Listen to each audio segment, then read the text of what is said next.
Crazy. What a day. What a day. So, obviously, thank you so much to Lars and Steve for coming on here. And I believe we have Elon on. So, it's just a matter of, I feel like, just bringing him on the screen and stuff. Yeah. Whoa, Elon, what's up? Oh, giant. On a giant screen. Yeah, it actually kind of looks like Mars in some ways. It is. Well, it's Perseverance. Is that a cap right there too? I mean, that's the Perseverance rover. It's a Perseverance rover on Mars. Oh my gosh, that's awesome. Yeah. Well, first off, Elon, thanks for coming to the X Takeover, formerly Tesla Takeover, for the second year in a row. You're welcome. Well, let's kick things off. Let's start off with really your baby, the Starship. Starship is the most ambitious rocket ever built. What's been harder than expected, and what's the next milestone we should watch for? Well, I thought everything would be hard, so it's not like I was like, it would be easy. Yeah. It's just, I mean, Starship is a crazy program on so many levels. Because if you've got something with 2.5, and future versions will be 3 times the thrust of the Saturn V moon rocket, which was previously the largest rocket and largest flying object ever made. So Starship is 3 times the thrust, roughly twice the weight of the next largest flying object ever made, and has the goal of being fully and rapidly reusable. So this is a really crazy thing to do. I think it's really one of the hardest engineering challenges that exists. When we first started talking about Starship, people thought this was impossible. In fact, even within the company, we sort of thought it was impossible, and it had a very high sort of what I call giggle factor. You mention the thing, and people immediately start giggling like at the absurdity of it all. So now it's gone from, I guess I specialize in going from the impossible to the merely late. So that's my skill. It wasn't possible, now it's just late. And I encourage anyone who's interested to go and visit Starbase in South Texas. It's like a magical land with gigantic rockets. I think some of you have perhaps been there and seen it. It's very inspiring. It's like take friends and family. It's on a major highway, so you can see things quite close up, and really get a sense for the scale of the rocket and the factory and everything. So it's very cool. I guess the thing that I thought would be hardest currently is the hardest, which is the creating a fully reusable orbital heat shield, which has never been done before. So normally the heat shields are they're expendable, and even say for the shuttle heat shield, they would lose many of the tiles on every flight, and they'd have to refurbish the heat shield between each flight. So no one has ever created a fully reusable orbital heat shield before, and no one, in fact, no one has created a fully reusable orbital rocket before. And Falcon 9 is the first rocket where there's at least the boost stage is reusable on a regular basis, and where it actually makes economic sense. So solving the heat shield problem is, I think, probably the single biggest remaining challenge for Starship, and then of course getting the upper stage or the ship to land and also get caught by the giant metal chopsticks, which looks like a sci-fi movie. It looks like an improbable sci-fi movie, the whole thing. Chopsticks, literally catching it. Yeah, giant metal chopsticks. It's pretty wild to be catching the largest flying object ever made with metal chopsticks out of the air. But I'm hopeful that the ship will be recovered maybe this year, but certainly I'd say in the first half of next year. And then there'll be further improvements to make the ship and the booster not just reusable, but fully and rapidly reusable, which will actually drop the cost per flight, cost per ton of payload of Starship below that of a Falcon 1 rocket, of an expendable Falcon 1. So that getting 100 tons or more to orbit of useful payload will cost less than a rocket that would ordinarily deliver half a ton. That was Falcon 1. And it's because all you're doing is replacing the fuel and oxygen in the rocket as opposed to building a new rocket. And most of the propellant is actually oxygen, not fuel. It's almost 80% oxygen, 20% fuel. The next big technology challenge after being able to achieve full reuse of the ship is orbital refilling, where we actually refill propellant from orbit, like aerial refueling. In this case, it's orbital refilling. I say refilling, not refueling, because most of what's transferred is actually liquid oxygen as opposed to fuel. So for orbital refilling, you need to have 2 starships come together and dock and transfer propellant from one starship to another, and then in the future to an orbital propellant depot. Yeah, so that's the situation. Doesn't sound hard. Just I mean, it is very achievable. There's nothing impossible is being talked about here, but it is very tricky to do. And no other organization is even trying to do this. It's not like well, who else is trying to do this? Well, nobody actually. In fact, even after all these years, there's still no company that's reusing a booster. So no one's even tried to do Falcon 9 level reusability. Even though we've shown that it clearly makes a ton of sense, because compare the cost of any form of transport, where if you have to throw away the item afterwards, like if every time you drove somewhere you had to throw away the car, you'd be, wow, that's a crazy car where you have to throw away after every time you drive it. But that's how it works for rockets. So that is really, I don't think anyone would be driving a car if you have to buy a new car every time you drove somewhere, and then you have to tow another car behind you for the return journey. Yeah, so talk about the impossible, Elon. What does a self-sustaining city on Mars actually look like?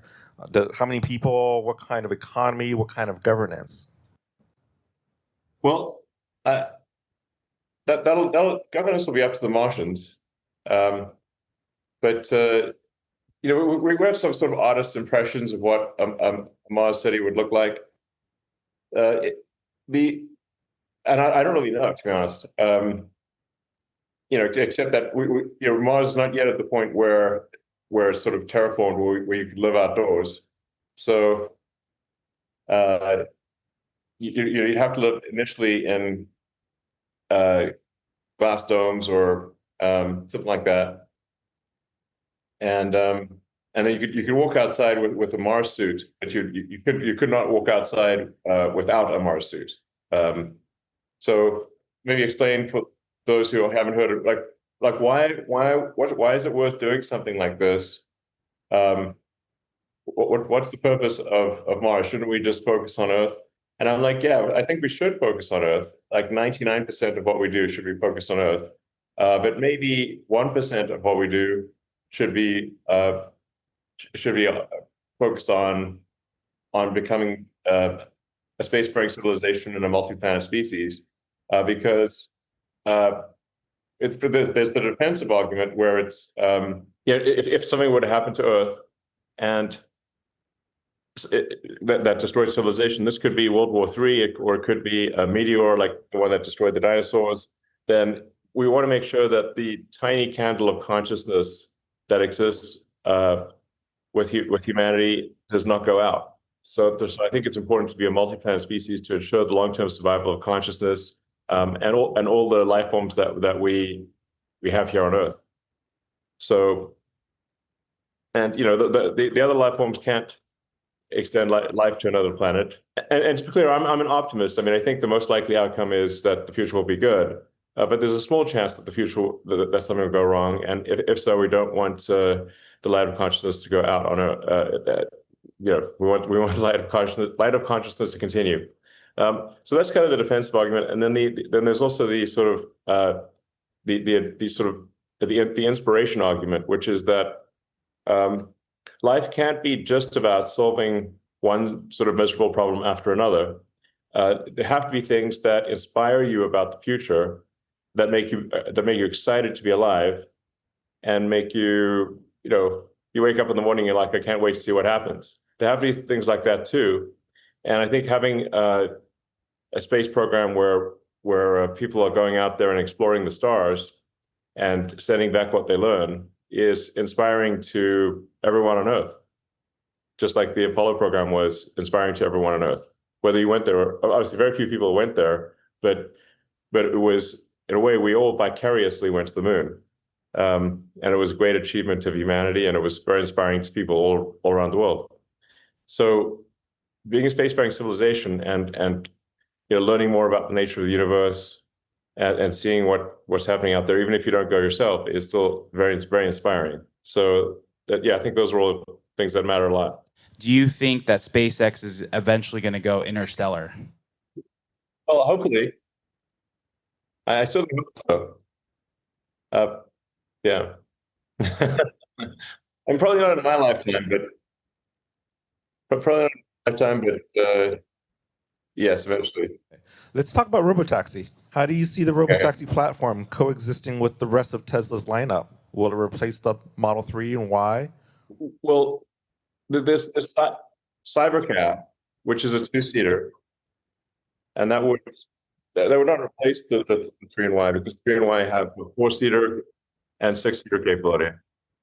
So I think you'd find that the Cybercab would be for 1 or 2 passengers, and then dynamically it would call the Model 3 for Y for 4 passengers, or Y for 6 passengers. And then we'll have the larger vehicles. But I mean, this is not the forum for making major product announcements. So to be totally honest, I got to be, a little careful here about what I say. We got you. Does Tesla plan on owning a large fleet of robotaxis? And then when will private citizens be able to go on the Tesla network? Yes, Tesla will own some of the fleet will be Tesla owned, and some of the fleet will be customer owned. So you could think of it as a model kind of like maybe some combination of Uber and Airbnb, where some people own the cars and then add or subtract them to the fleet, and some cars are owned by Tesla directly. So if Robotaxi succeeds, Elon, how does Tesla navigate the paradox of making the best cars in the world, but also possibly needing fewer of them? It's tough for me to answer questions because Tesla's a publicly traded company, and so this is the most interesting questions you'd want to ask me are the questions I can't really answer. No, yeah, of course. No, we definitely don't want to put you on the spot there. So I think you posted a week or two ago about, and even Lars mentioned it, about just the Roadster program and how it's still active. What can you tell us about its current development status? Well, we're aiming for a demonstration at the end of this year. I mean, the Roadster is not something that's going to meaningfully affect, say, the financials of the company, because it's too small relative to other programs. It is very cool. So hopefully, we're able to do a demo at the end of this year, or early next year, latest.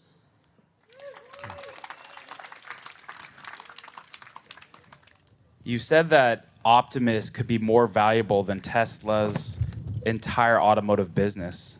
Yes. What's the roadmap from where we are today to widespread deployment? Again, you're really asking me for questions that are highly sensitive to the value of the company. And so that's not really something I can answer. The current design, so the version 3 of Optimus, I think is the right design to go to volume production. But it is a significant redesign from version 2. In fact, almost nothing stays the same. So I'm really faced with a choice of, should we make several thousand version 2 Optimus robots when we know the design can be much better? Or should we pause, do version 3, which is much better? And we would maybe have, I don't know, a few hundred robots instead of a few thousand robots by the end of this year. And I think the right decision was to go with version 3 and then scale production significantly next year. Now, in terms of the value of Optimus, you really need to think of the basic question of who wouldn't want their own personal C-3PO R2-D2. I think we don't want that. I mean, let's ask the crowd. Would you guys like, if you could get your own personal? Yeah. Exactly. It'd be very cool. And it would actually be, by the way, much better than in functionality than C-3PO and R2-D2. So it would be super useful. So I think basically everyone on Earth is going to want one, and then you're going to have a bunch in industry. So that's why I think it's probably the world's biggest product, because there's at least a market for probably 20 billion. These could be 50 billion. I don't know, a lot. So, hypothetically, if Tesla was making 1 billion of these a year at scale, and at scale, the cost gets lower and lower. So maybe it'd be like on the order of $50,000. I'm just guessing here. And, that's 30 trillion in revenue. That's a long way to go between here and making 1 billion robots a year.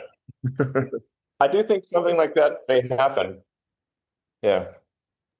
What would you say is Optimus going to have the biggest impact on? Do you think it's going to start obviously in manufacturing, or at what, not necessarily timeline, but where do you see Optimus having the biggest impact?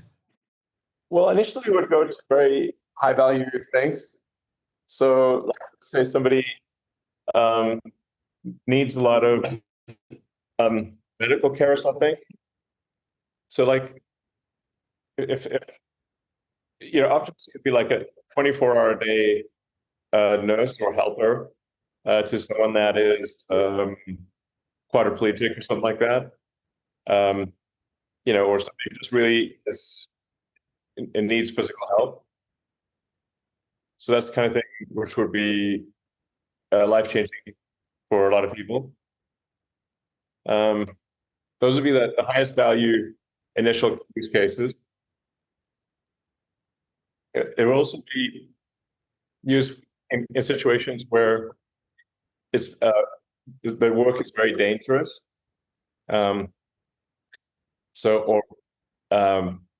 Where there's a lot of repetitive tasks, but like any work that's risks life or some kind of injury would be a good initial use case for Optimus. When you look ahead in 10 years, what's more transformative, full self-driving or Optimus? Optimus. Yeah, I see you're drinking some good old Diet Coke, by the way. Yeah. Shout out to those. You've hinted that we may reach digital superintelligence this year or next. how will we know that we've crossed that line? And what does day one of AGI really look like? Well, I'm not sure it's like a massive. It may be less profound than at least at first it will be less profound. Like what AI has not done yet is invent new technologies that are useful. So it hasn't discovered new physics, and it has not invented technologies that are useful. But I think that is something that will happen. If Grok becomes smarter than any human, what role do we play? Are we co-pilots, overseers, or just legacy code? Well, it won't just be Grok. There will be many AI. There will be at least, I think, 4 major AIs, maybe 5, just in the United States. So even if Grok was not developed, there would still be digital superintelligence.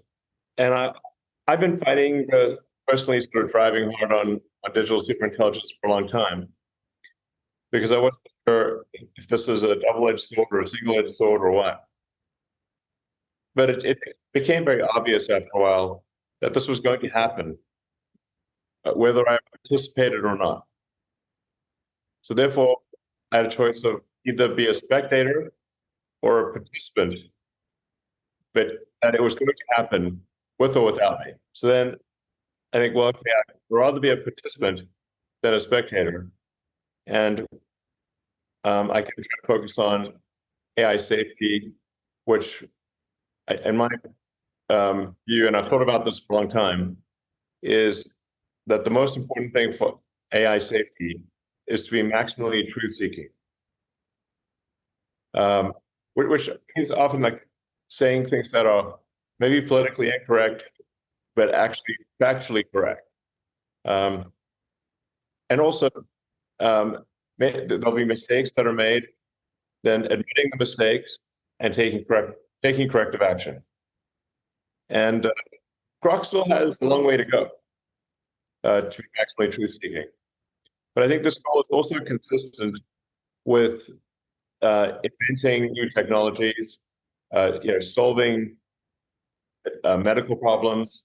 If you want to cure cancer, you have to be maximally truth-seeking to understand what the root cause is, for example.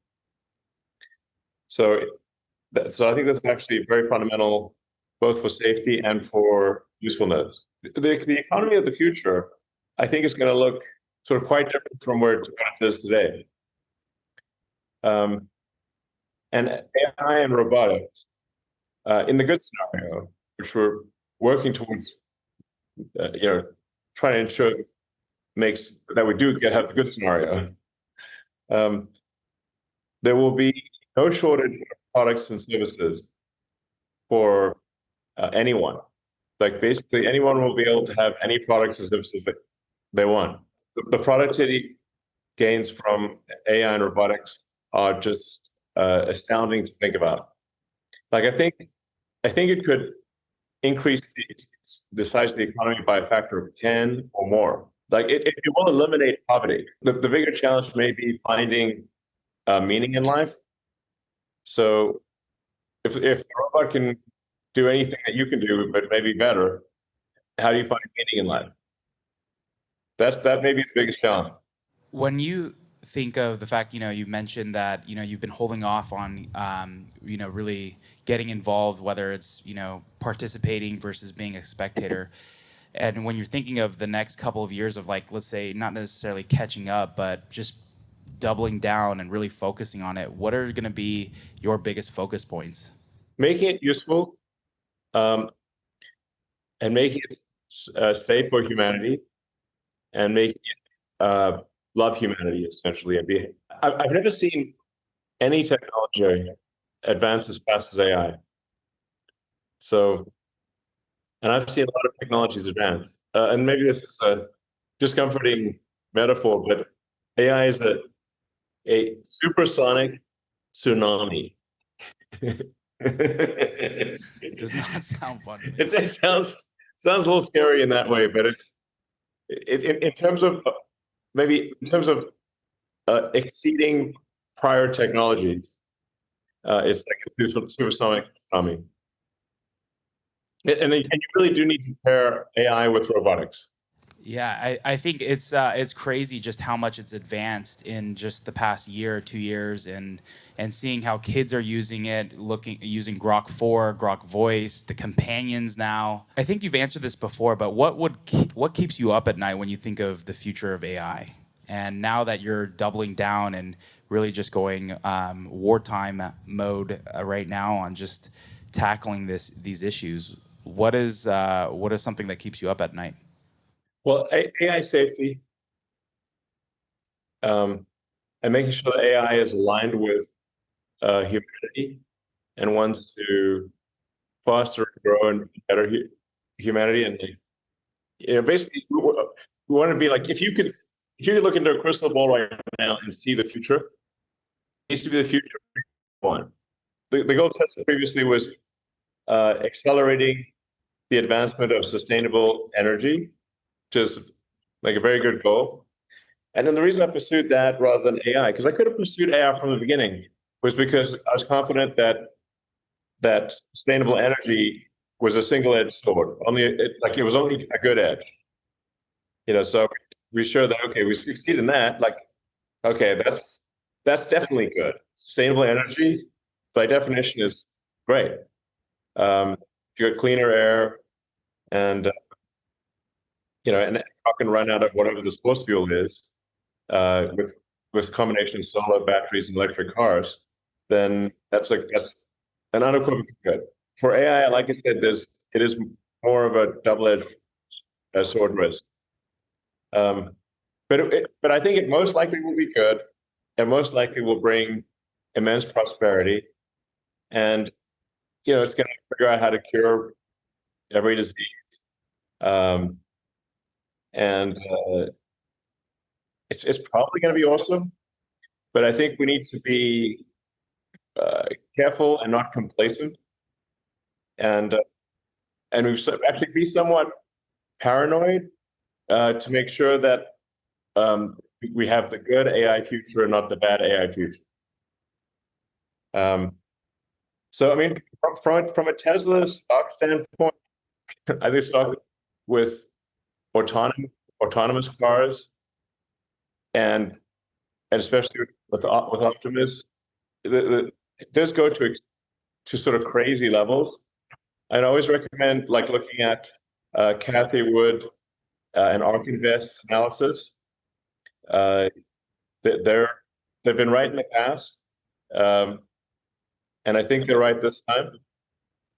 And again, with a lot of difficult execution, I think people out there said, well, Tesla's valuation could be 25 trillion.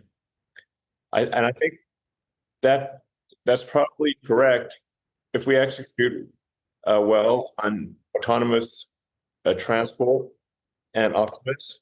It actually does get to a $20 to $30 trillion valuation. So that's 20 to 30 times what it is today. Everyone's cheering. Yeah. The math is clear. So it's just a massive amount of work, and but I think if you do that massive amount of work, that's what will happen.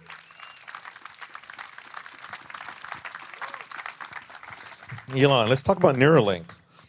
You've described Neuralink in the past as a way to solve the input-output bottleneck between humans and machines, right? What's the long-term vision? Is Neuralink a medical company, or is it the first step towards symbiosis with AI? It starts off as a medical technology. So Neuralink's initial goals are really to help people who have, say, quadriplegic, tetraplegic, they've lost the use of their body, and to be able to enable them to control their phone and computer just by thinking.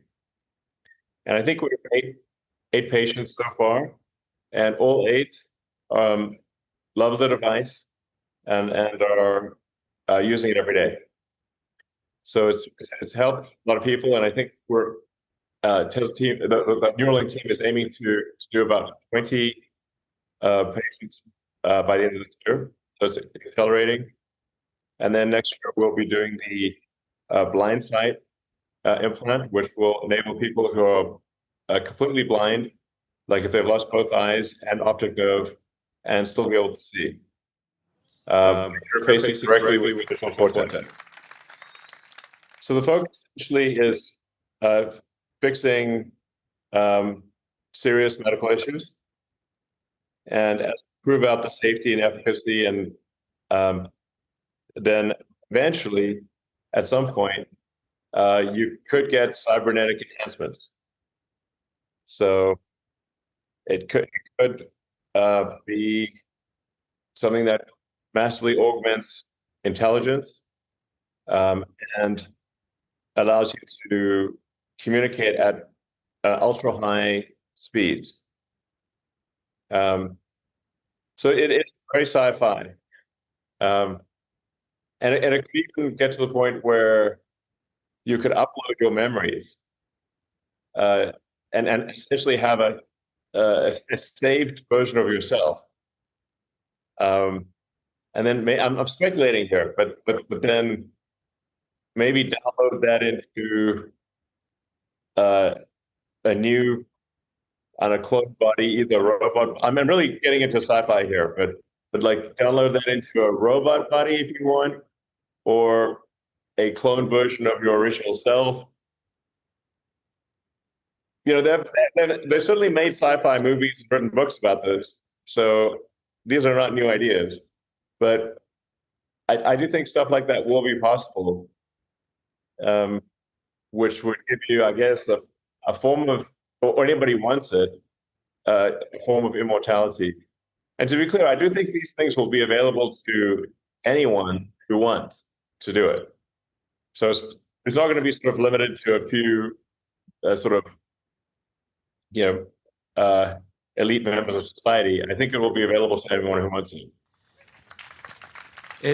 It's crazy just to think, with Neuralink, Grok, the Grok companion, and even the humanoid robot.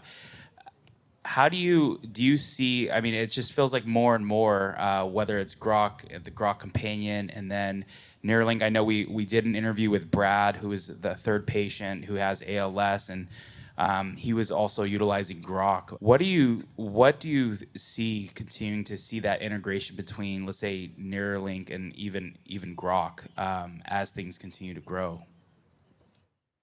Yeah, Grok will actually be able to understand the signals from you.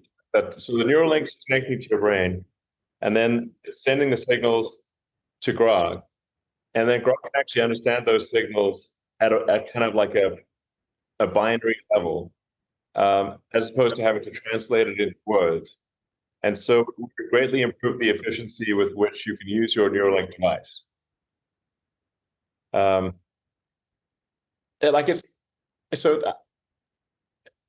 mean, we're really getting into some interesting philosophical questions, or interesting questions.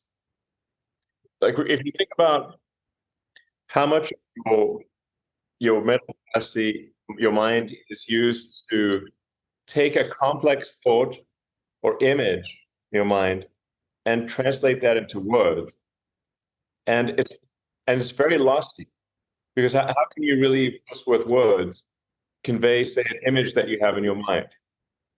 It's very difficult to do so, and if you're not an artist, it's actually very difficult to actually get the image from your mind onto computer or paper.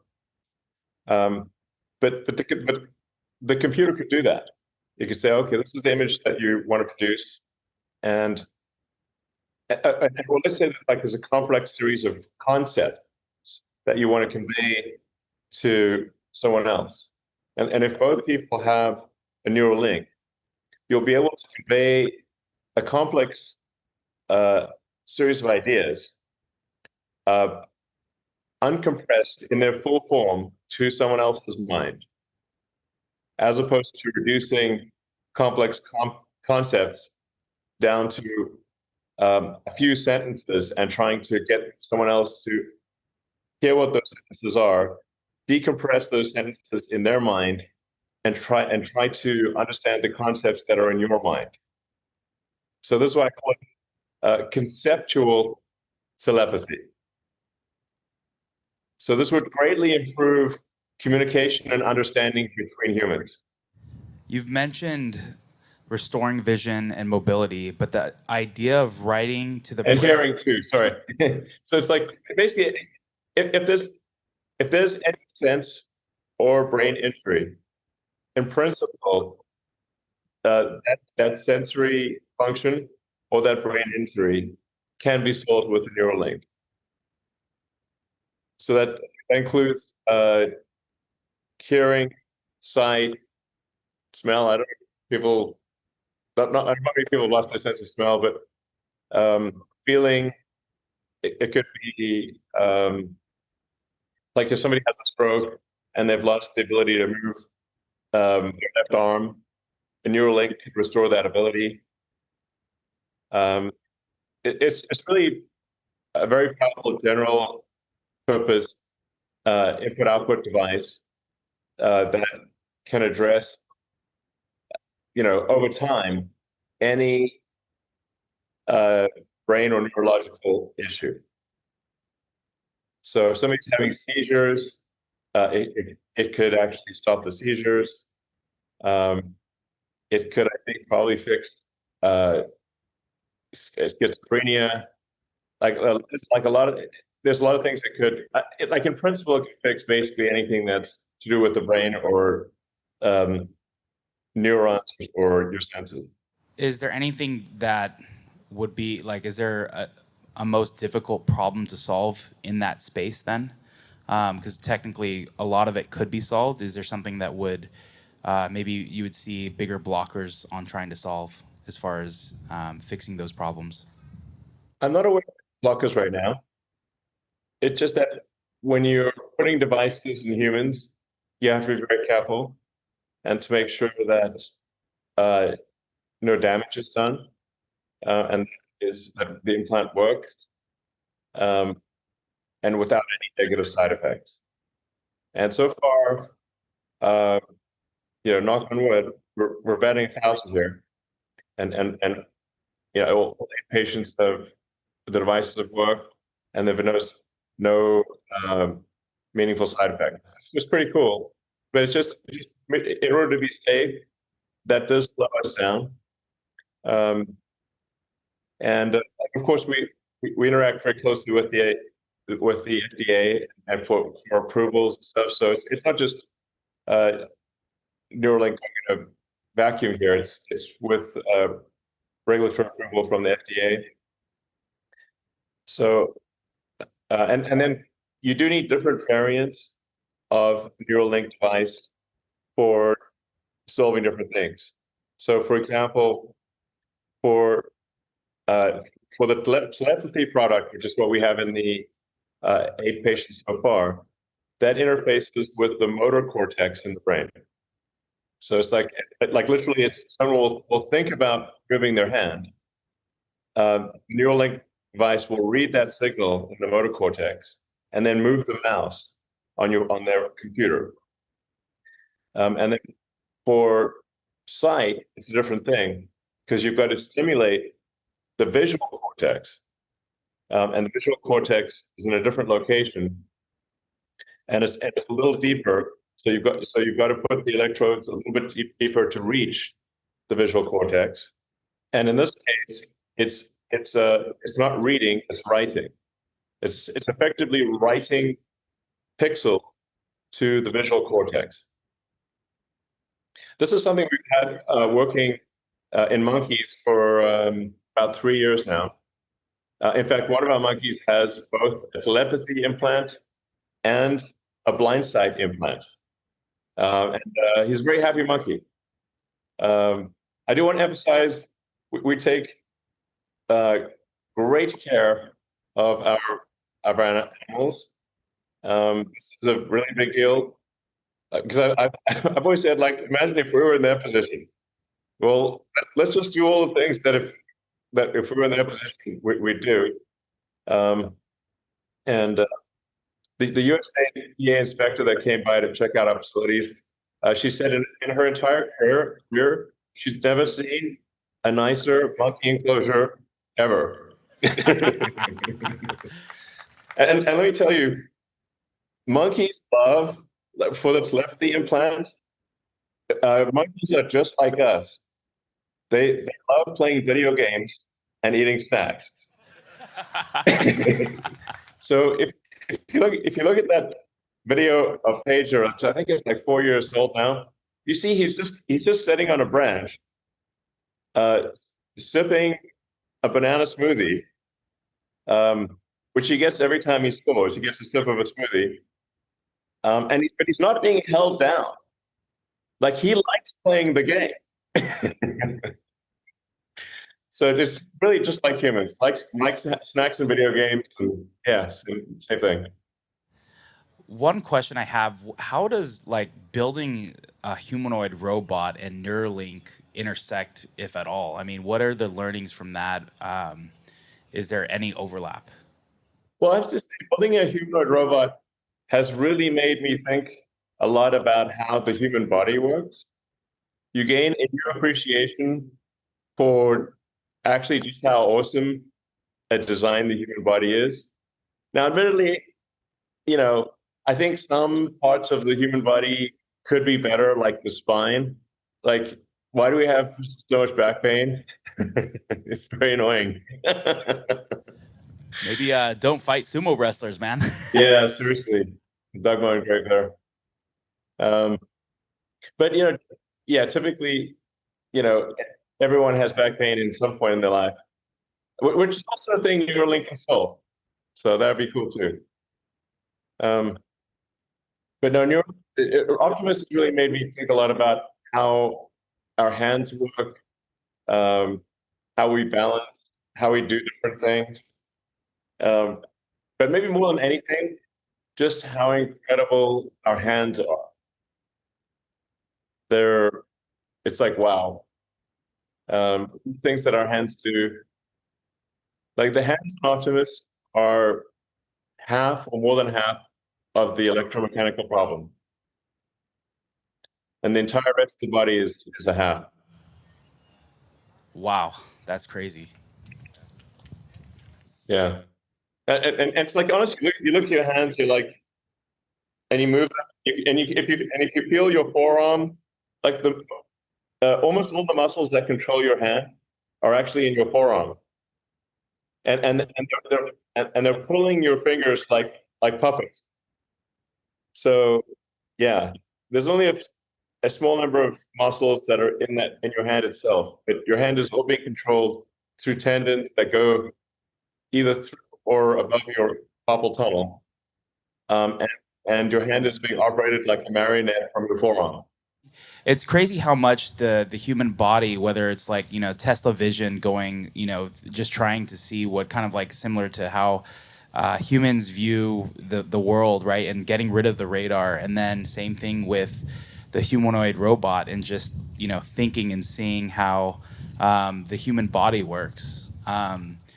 Is there anything more specifically, even within the human body, that will continue to infer whether it's the humanoid robot? I mean, it sounds like obviously the hand is one of the biggest problems, but are there other parts of the body too that would continue to help infer other parts of the humanoid robot? Or again, it's just with Tesla vision and eyesight. Well, with Optimus, we're able to reuse the autopilot computer. So Optimus is intelligence is powered by the AI for the same computer that controls the car, and a small battery pack that's similar to the car battery pack. So there's a lot of similarities with the car, and then the AI that's in the car is similar to the AI that will be in Optimus, running the AI4 hardware, and then AI5 hardware when that's ready. So there are a lot of parallels, but the limiting factor is the hand. Yeah. But I'm convinced that Optimus will be the biggest product ever. Yeah. So, and then of course, autonomy is starting to roll out. Currently in Austin, but will be in many cities and throughout the United States later this year, and hopefully many countries next year. Yeah, here in the Bay Area, we have a bunch of FOMO. Everyone's looking at Austin right now. I can tell you, I always, whenever I open that Robo taxi app, man, it just, the geofence, just the figurine is insane. That's funny. Yeah. I mean, you gotta have some fun, you know. Don't take yourself too seriously, type of thing.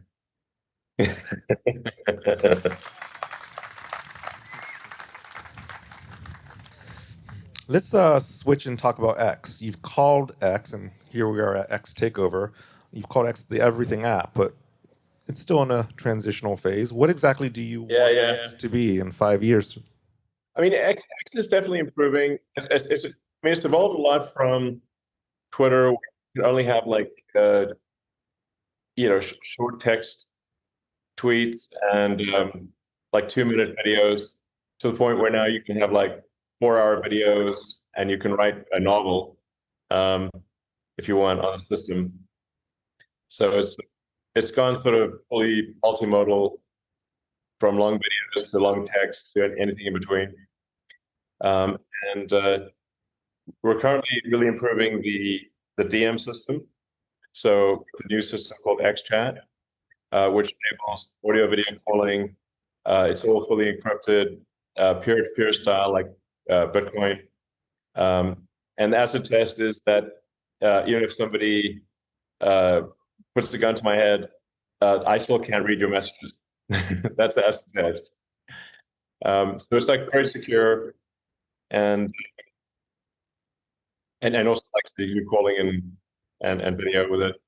And then there's the kind of X money or X finance release, which is hopefully only a few months away. Well, we actually have it operating in beta within the company, and that'll be a major factor.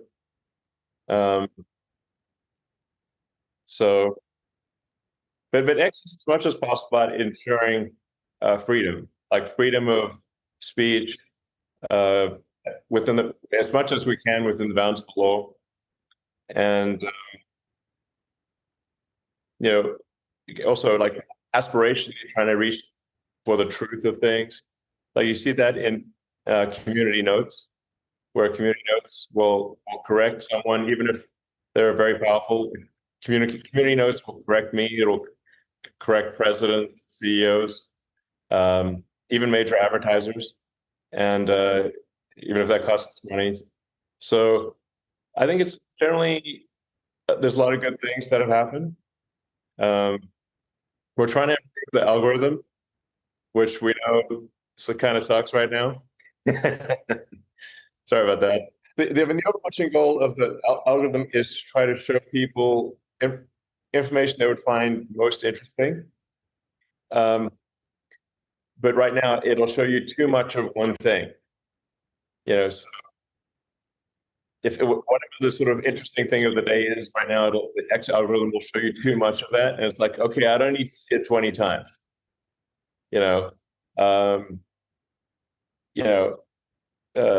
I think I've seen like the Sydney Sweeney jeans thing about 400 times at this point. And it's like, okay, the first few times was good, but we shouldn't show things like 100 times, because you want to learn new things. So, but X is making steady progress, being offering pretty much everything you'd want to do, and I feel good about where it's headed. Payments we've all, I know we're waiting on that, and just thinking about even PayPal too. It's crazy, just what Fate Loves Irony doing X.com back in the late 90s, and then Full Force buying it years back, and now you're doing payments again. Yeah, it's a sort of poetic and or returning to something that was sort of unfinished with PayPal, and kind of completing the product line. What role do you think Grok and xAI play in the future of X? Is it just a feature, a core intelligence layer, or does that change how people experience the platform? Yeah, Grok, I think it's pretty helpful, because that Grok button, which you can press about any given post on the system, and its analysis of the post is usually quite accurate. It doesn't bat 1,000, but it really gives you deeper insight into any given piece of information that somebody posts on the system. You can figure out more context, helps you figure out if it's true or not. And we actually just added Grok for all advertising on the system, so you can press the Grok button and see, hey, is this product going to work, or is this product legit or not? Which I kind of always wanted to have on ads. It's like, does this thing really work? That's what I want to ask a lot of ads. And now on the X system, you can ask, does this thing really work? I guess advertisers where Grok says it doesn't really work are probably not going to advertise very, very long. Maybe it'll encourage better honesty in advertising, which I think would be a good thing.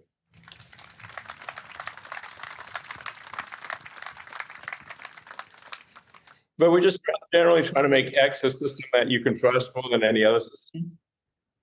And I think it is there already. It does not say that X is perfect. It's definitely mistakes, but is there any other social media company you trust more than X? Nope. So it's like, I'm not trusting Facebook, or I don't know, not to pick on Facebook, or whatever, but I think it's actually probably fair to say that X is the most trustworthy, or least untrustworthy, of social networks. Yeah, I think that became very apparent just when you saw, when you just compare of the news during COVID and things being censored. Just you come to X and you can find out what's really happening. And it's real time. It's really I would say the world's discourse in town square, right? It can sometimes be a fist fight, it feels like, but at the same time, it's just where you can find out what's really going on. Right. And that's the goal. And I do want to emphasize, obviously, there's a long way to go. It's far from perfect, but I do think it's getting better over time.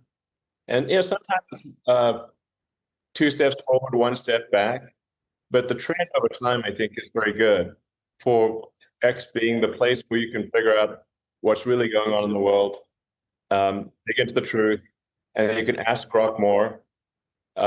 You can also learn a lot of things. So you can ask if there's a new thing that's invented or announced. You can ask Grok on the system more about it, and instantly educate yourself. And then we monitor when Grok gets things wrong, and then we feed that back into the system to make it aspirationally less wrong over time.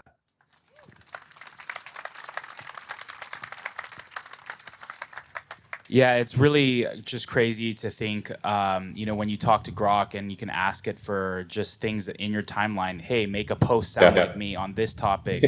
Or you want. It's pretty fun. Yeah. We are actually aiming for Grok to be I should say, 2 goals are for Grok to be the most truth-seeking AI, but also the funniest AI. Because you got to have some fun in life, and laughter is the best medicine.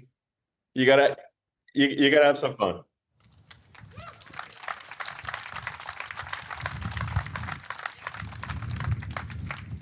Elon, you've predicted a world of abundant energy, robotic labor, and AGI. With AI and Optimus doing, potentially a lot of things and reducing the amount of things that we're doing today, what do you think is left for humans, and really, what does that mean for in the world of artificial superintelligence? Yeah, that's a question that I struggle with, actually. This is part of the reason for Neuralink, which is to improve the bandwidth of communication with AI, so to help achieve a better human AI symbiosis, so that AI knows what we want, and it can respond to collective human will. And I think things like Neuralink can actually effectively, dramatically increase our intelligence. But I think the future is very much one where human intelligence, machine intelligence, and robots are interwoven. Like I said, I think it's 80%, maybe 90% likely to be awesome. But we got to be cautious about that, 10% maybe not awesome situation. Like Terminator? Yeah. I mean, seriously, that's stuff like that would be bad. What's your vision for a society where human effort is no longer required for survival or productivity? How do we avoid irrelevance? Right, I think that's the central question. Well, if we are symbiotic with AI, where there's this essentially a merger of human and machine intelligence, then we may be able to address the relevance question. Like let's say you ride a bicycle or a motorcycle or a car. You're superhuman in what you're able to do. You can now travel faster than any human with legs. I mean, if you're a car, you can go vastly faster than the fastest human ever. Does that make running irrelevant? I mean, people still run, and still race against each other. So, but you've got humans working with machines. I mean, they actually had these kind of debates when the steam engine came along, and the steam shovel. It's like, well, because people derived a lot of their value from saying they can do manual work faster than a machine, and then the machine got faster. But this is a philosophical question that I struggle with, and the best thing I can come up with is that you have interwoven human and machine intelligence, and got something like Neuralink to augment human intelligence and improve the symbiosis with AI, that we effectively become maybe one with the AI. Elon, sorry, the audience was about to clap and I started talking. But Elon, you're solving, I guess in a lot of ways, is sometimes you say, a lot of problems. And in a lot of ways, you're creating a very exciting future with reusable rockets, the mission to Mars with Starship, with the humanoid robots and how it's gonna, just the impact that it'll have, and Neuralink, and seeing the impact on Nolan and Brad. What gives you hope for today, not just for humanity and civilization, but personally? Well, I think the future is going to be very interesting and exciting. Would I want to be at any other point in human history? Is there some other point in human history that is more interesting than where we are today? And I think the answer is no, at least for me. I think we're at the most interesting part of human history, and it's getting more interesting with each passing month. So I think, okay, well, if I'm in the part of human history that is the most interesting, then I think anyone who feels that way, and I think a lot of people feel that way, that we should feel very lucky to be alive at this time. to see these amazing things happen.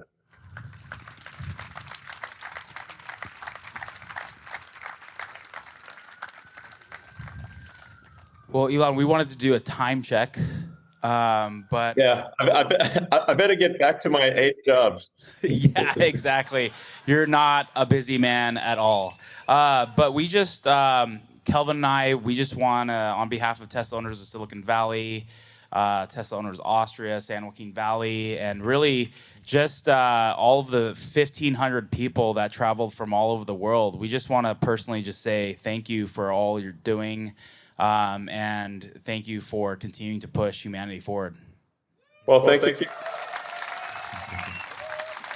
Yeah, you have a whole bunch of people here just cheering. So thank you for all you're doing. Thank you. Well, and thank you for all your support over the years. It's super appreciated. I would say my heart goes out to you, but I have to watch my gestures these days. We know what you mean.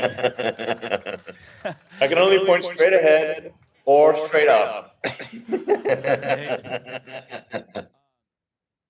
But anyway, my heart does go out to you, and thank you all for your support over the years. Yeah, and we just had one thing that we wanted to present to you. Okay.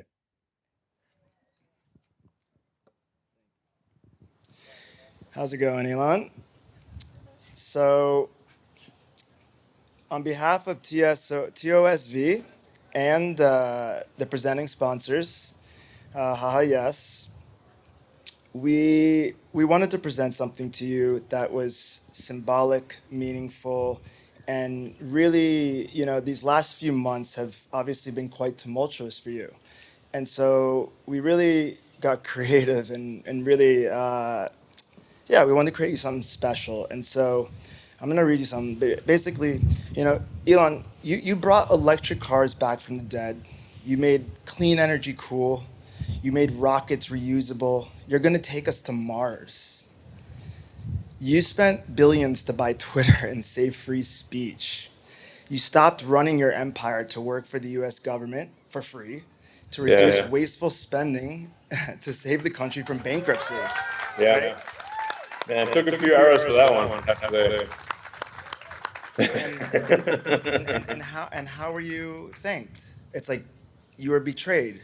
You were mocked, attacked by the very people who once cheered you on. Your name dragged through the mud, your cars vandalized, your motives questioned. But that's not the full story, as I imagine many here would attest. So there are millions of people who see you for who you are.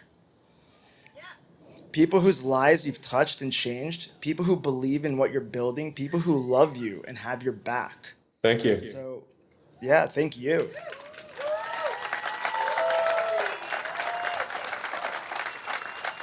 So, we were gonna introduce to like a few, more than a few, but we had a reel that we were gonna play, but with some technicalities, we're unable to do it, of actual testimonials from people, really meaningful, impactful ones that people really wanted you to hear, but We'll post it on X. we'll post it on X. I'll watch it on there. There was only a few, but there's a lot more people who want to express their gratitude and support. Well, thank you. But, fortunately, they could write letters. And so, Elon, thousands of people wrote letters to you to demonstrate, and express how much you have meant to them. We love you, Elon! I love you guys too. Thank you. So we compressed all those paper letters into this brick. John, go ahead. Yep. This is a custom-made brick. The brick itself is a message to you. It's heavy brick, not in the sense of how heavy it is, but it's a brick of belief, which weighs more than any material matter. We believe you can achieve the impossible, hence the quote on the front of this brick. You want to read it, John? This brick does fly in spirit because you have made the impossible happen. All right. Much appreciated. Yeah. And so, Elon, you make bricks fly. And in turn, that inspires us to pursue the impossible. And you know what we all say to that? Everyone repeat after me. Ha ha, yes. Yes. Ah, yes. Thank you, Elon. We love you. Thank you. Love you too. Thank you, Elon, for your time. All right. We appreciate it, and hopefully you have a good rest of your Saturday afternoon. All right, you guys. It was a pleasure speaking. All right.